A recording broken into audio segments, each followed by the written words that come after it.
Alors là, Genèse 7, verset 20, « Les eaux s'élevèrent de 15 coudées au-dessus des montagnes, qui furent couvertes.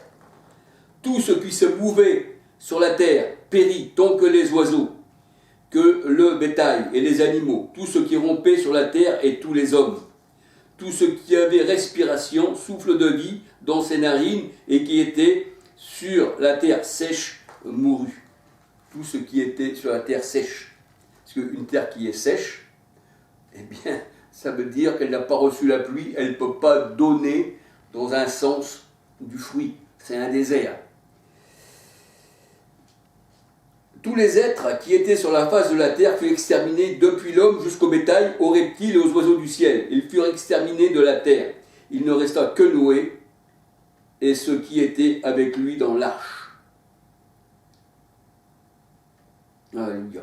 Et nous voyons que les reptiles, le bétail, les oiseaux du ciel, tout ce qui rampe sur la terre, tout ça, on le retrouve dans Acte 10 et Acte 11, comme Paul, il voit tous les animaux dans la nappe qui descend du ciel quand il eut faim. Nous voyons que ça, c'était les païens qui devaient être convertis au Seigneur. Alléluia. Si on lit bien Acte 10 et Acte 11, nous voyons que là, eh bien, il fallait aller chez Corneille et annoncer le salut aux païens. Alléluia. Et ne plus regarder un homme comme impur. Ce que Dieu avait déclaré pur, il ne fallait plus regarder comme impur. Et là, nous voyons tous les animaux. Et là, nous voyons que dans l'arche, il rentrait aussi des animaux, mais aussi que les animaux périrent aussi hors de l'arche. Tous ceux qui n'ont pas voulu rentrer dans l'arche périrent aussi. Hein, c'est ce que nous dit la parole de Dieu.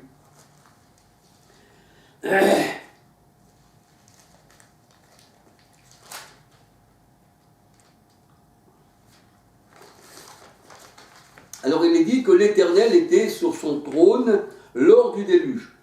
Psaume 29, verset 11. Et là nous voyons que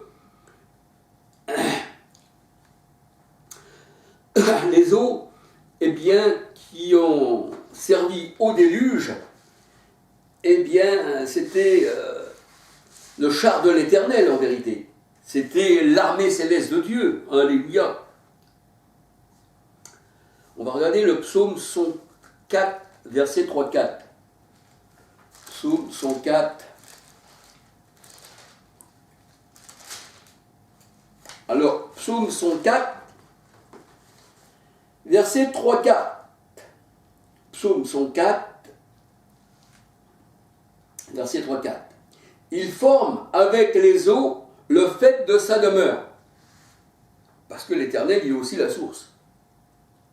Il prend les nuées pour son char. Et les nuées, c'est les eaux dans la parole de Dieu. Il prend les nuées pour son char. Il s'avance sur les ailes du vent. Et on voit qu'il fait de ses messagers des vents dans la parole de Dieu. Alléluia. Il fait des vents ses messagers. Des flammes de feu ses serviteurs. Donc, comme on voit qu'il forme avec les eaux le fait de sa demeure, nous voyons que c'est ses messagers. Alléluia. Hébreux 1, verset 7. Et la parole de Dieu nous dit dans Ésaïe 66, 15, donc Ésaïe 66, 15,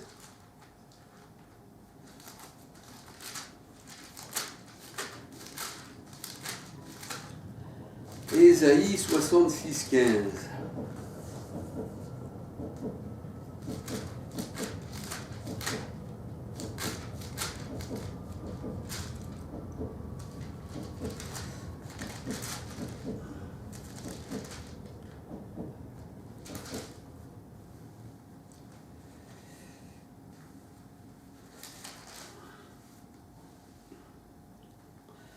Ésaïe 66, 15, car voici l'Éternel arrive dans un feu, et ses chars sont comme un tourbillon. Ses chars sont comme un tourbillon. Car voici l'Éternel arrive dans un feu, il a fait de ses serviteurs des flammes de feu, et nous voyons que quand les flammes se posent à la Pentecôte sur serviteurs et servantes, comme des flammes de feu se posèrent sur chacun d'eux, Et on regarde dans Acte 28, il y avait beaucoup de lampes allumées dans la chambre haute. Ça veut dire que là, les chandeliers étaient allumés. Alléluia. Ça, c'est ses serviteurs. Il arrive dans un tourbillon. Et nous savons aussi que, dans la parole de Dieu, quand nous voyons le trône de l'Éternel, quand nous voyons les roues du char de l'Éternel, les roues aussi du char qui forment le trône, qui forment la ville, eh bien, les roues sont appelées aussi tourbillons. Pourquoi? Parce que le tourbillon, c'est le char de l'Éternel aussi. Alléluia. C'est ce que nous dit la parole de Dieu. Le tourbillon, c'est le char de l'Éternel. On peut lire ça dans 2 Rois 2, versets 1, 11, 12. 2 Rois 2, 1, 11, 12. Il y a le char, c'est l'armée céleste de Dieu. Alléluia. Et les roues du char, c'est aussi les tourbillons. On peut dire c'est aussi les chérubins, les roues. Pour ça qu'il y avait sur les roues, il y avait des yeux tout autour, comme le Christ. Il y avait tout autour des yeux. C'est les yeux de l'Éternel qui parcourent la terre. Alléluia. 2 Rois 2, 1, verset 11-12.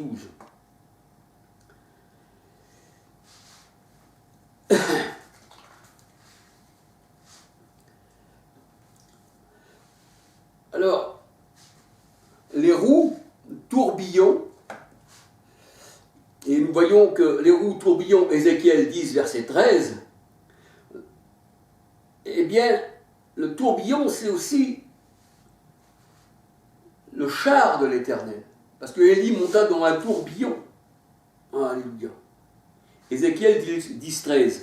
Ézéchiel 10, verset 13. Alléluia.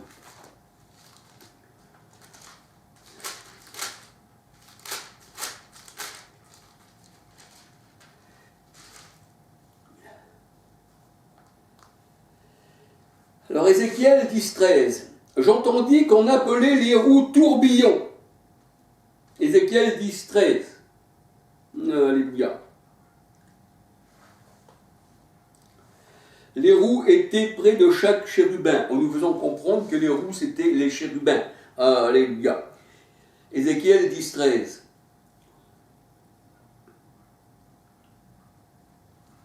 Alors on va regarder Ésaïe 19, verset 1.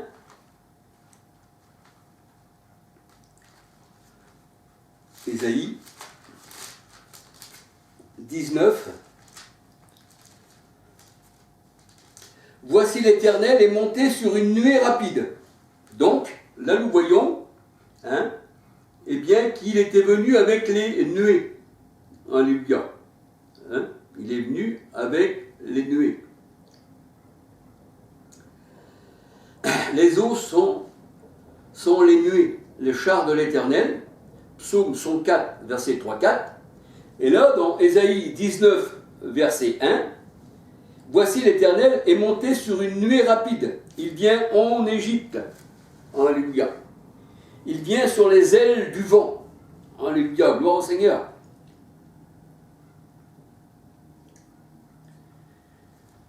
Et dans la parole de Dieu, il y a aussi des hommes qui se disent être des enfants de Dieu. Mais la parole de Dieu nous dit dans Jude 12, ce sont des nuées sans eau. Ce sont des nuées sans eau.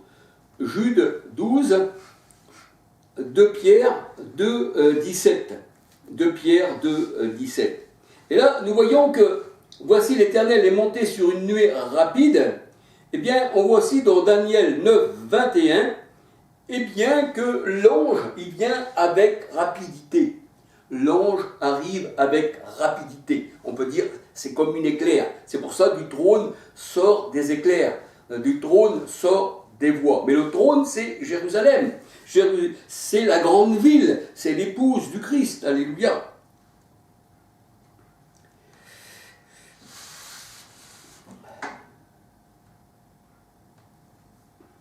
Alors, on va regarder. Daniel 9, 21. Daniel 9.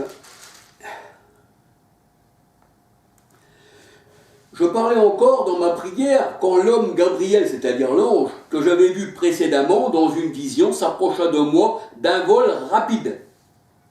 Daniel 9, 21 et Ésaïe 19, 1. Voici l'Éternel est monté sur une nuée rapide. Ça, c'était l'ange, une nuée rapide. Alléluia, gloire au Seigneur. Nous voyons que le Seigneur, eh bien, il vient avec son armée céleste. Alléluia.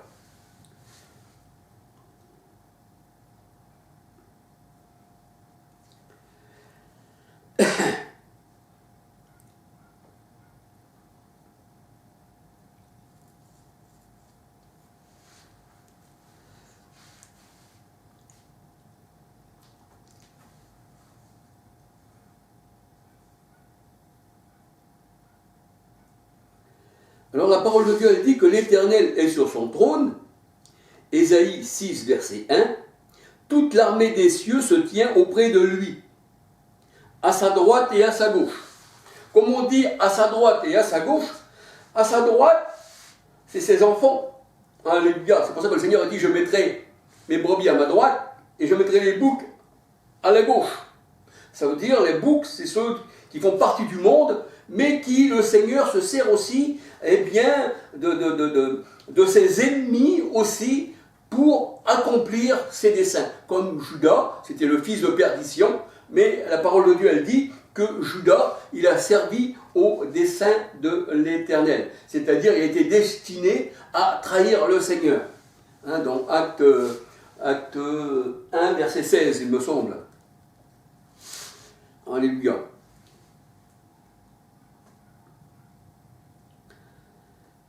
Un roi, 22, 19, 20, 21. Un roi, pardon. 22, verset 19, 21, 22, 23. Ça veut dire que le Seigneur, il dirige, eh bien, les esprits, parce que tous les esprits, c'est le Seigneur qui l'a créé. Alléluia. Il n'y a rien qui n'existe que le Seigneur n'a pas créé. Il n'y a personne qui peut créer, on l'appelle le Créateur. Alléluia. Le Sauveur, le Créateur. Alléluia. C'est le Seigneur qui donne la vie. Sans le Seigneur, il est la vie, je suis la résurrection et la vie, il n'y a pas de vie. Alléluia. Donc on peut dire que c'est le Seigneur qui gouverne, eh bien, les esprits. Aussi bien les esprits célestes que les esprits terrestres. Job 21, verset 22. Job 21, verset 22. Un roi, 22, 19, 21, 22, 23. C'est pour ça que dans Matthieu 25, verset 32 à 46, le Seigneur met les boucs à sa gauche et les brebis à sa droite. Et c'est ce que nous voyons, le trône de l'Éternel. Il y avait à sa droite l'armée et à sa gauche aussi une armée. Mais ces armées-là, aussi bien les armées terrestres, c'est le Seigneur qui les gouverne. Toute autorité vient de Dieu. Il n'y a rien qui ne vienne pas du Seigneur. Alléluia. L'iniquité, eh bien, c'est la gauche. Ézéchiel 4, verset 4-5. Psaume 148, verset 7, 8, 10, 11, 12, 13.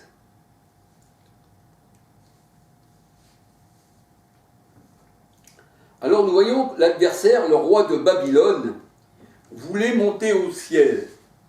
Il voulait monter au ciel. C'est-à-dire, il voulait monter au-dessus du trône de Dieu, au-dessus de Jérusalem, l'épouse du Christ. C'est-à-dire, il voulait monter au-dessus des étoiles, parce que les étoiles, Apocalypse 1.20, c'est les anges. Et il se dit, si j'arrive à monter là-haut, là où est la place du Tout-Puissant, eh bien, je me ferai Dieu moi-même. Je me fais Dieu. Je veux monter dans les hauteurs, au-dessus du trône, au-dessus de l'assemblée.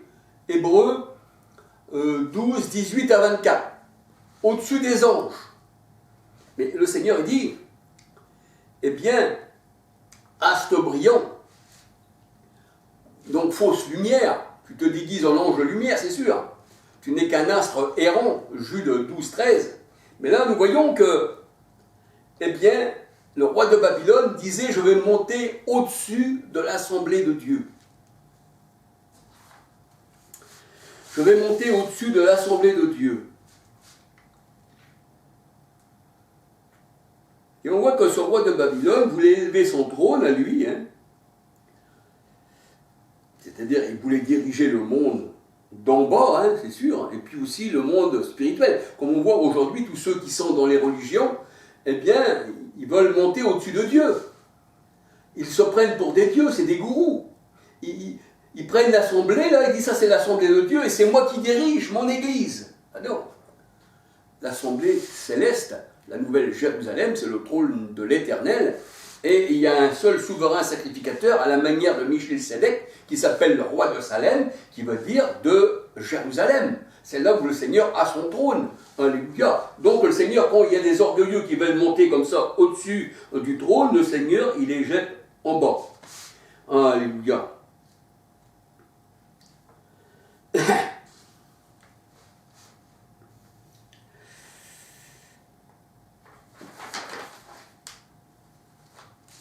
Alors on peut dire que le roi de Babylone a été jeté en bas. Il voulait monter au-dessus de l'assemblée, mais le Seigneur il dit, voici, je te jette en bas.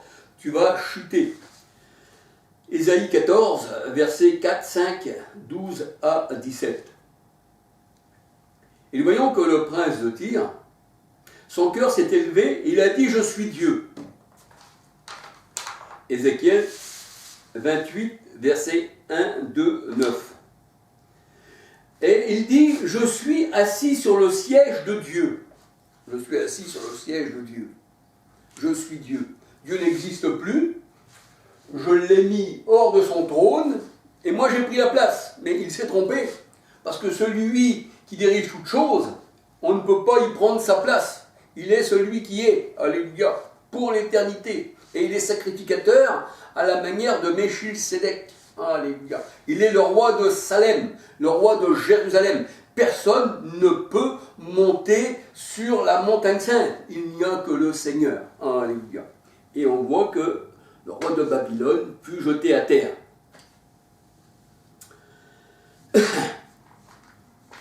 Ainsi que le prince de Tyr. Et il disait, je suis assis sur le siège de Dieu. Et la parole de Dieu lui dit que le roi de Tyr était en Éden. Et Éden, c'est aussi la montagne sainte. Éden, c'est le trône du Seigneur. C'est la montagne sainte. Parce que le Seigneur, il disait dans Ézéchiel 28, eh bien, tu étais en Éden, le jardin de Dieu, la montagne sainte de Dieu, mais je te jette en bas. Ça veut dire que Éden veut dire aussi paradis, veut dire aussi jardin. Et le jardin, dans la parole de Dieu, c'est nous. C'est nous le jardin. Alléluia. C'est la nouvelle Jérusalem, le jardin de Dieu. Alléluia. C'est pour ça que le Seigneur dit, tu seras comme un jardin arrosé. Alléluia. Et il y en a d'autres qui sont des jardins, je dirais plutôt des champs. Matthieu 13, 38 nous dit que le champ c'est le monde, mais le monde n'est pas arrosé. Le monde n'est pas arrosé. Le Seigneur, il prend soin eh bien, de son jardin. Alléluia. Il prend soin de son Éden. Il prend soin de son paradis. Alléluia. Parce que paradis veut dire jardin. Alors le roi de Tyr était en Éden, le jardin de Dieu. Ézéchiel 28, verset 13. Il avait été placé sur la montagne sainte. Ézéchiel 28, 14. Hébreux 12, verset 18 à 24. C'est-à-dire Jérusalem, le trône du Seigneur. Mais ça veut dire que le Seigneur, il ne l'avait pas mis carrément sur son trône, mais il était là dans ce jardin. Voyez-vous, il faisait partie de l'assemblée, mais lui, il voulait monter au-dessus. Il ne voulait pas simplement rester dans l'assemblée, lui. Lui, il voulait monter au sommet. Hein? Mais le Seigneur, il dit, je te jette en bas, parce que tes branches ont poussé, tu t'es pris pour un arbre qui voulait dépasser les autres. Hein? Ça, c'est ça l'orgueil. Mais le Seigneur a dit, quand tu es tombé, hein, toi qui es l'arbre, tu te dis le plus grand de toute la forêt, quand on t'a chute, tu as emmené du monde avec toi. Tu as fait tomber aussi des autres arbres.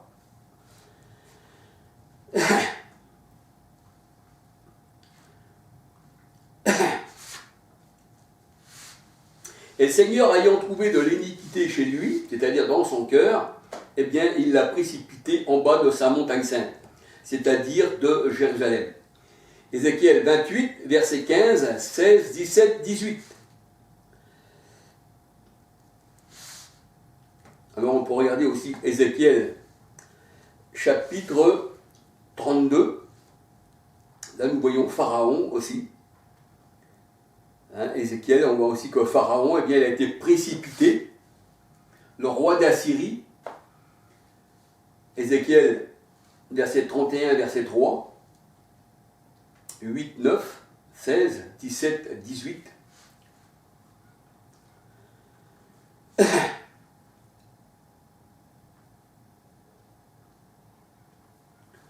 Alors, la parole de Dieu nous dit que Éden, c'est le jardin de Dieu. C'est la nouvelle Jérusalem. Alléluia. C'est l'épouse du Christ, c'est la nouvelle terre. Et cette terre-là, bien sûr, le Seigneur, il l'arrose. Alléluia. Ésaïe 62, verset 4. Et la Bible, elle dit, Ésaïe 62, verset 4, ta terre aura un époux. Ta terre. Je dis un nouveau ciel et une nouvelle terre. Apocalypse 21, verset 1, 2. Ta terre aura un époux. Ésaïe 62, verset 4. Et Christ, il est l'époux. Matthieu 25, verset 6. 2 Corinthiens 11, verset 2, 3, 4. L'Éternel est ton époux. Ésaïe 54, verset 5. L'Éternel est le soleil. Luc 1, 78. Psaume 19, verset 5.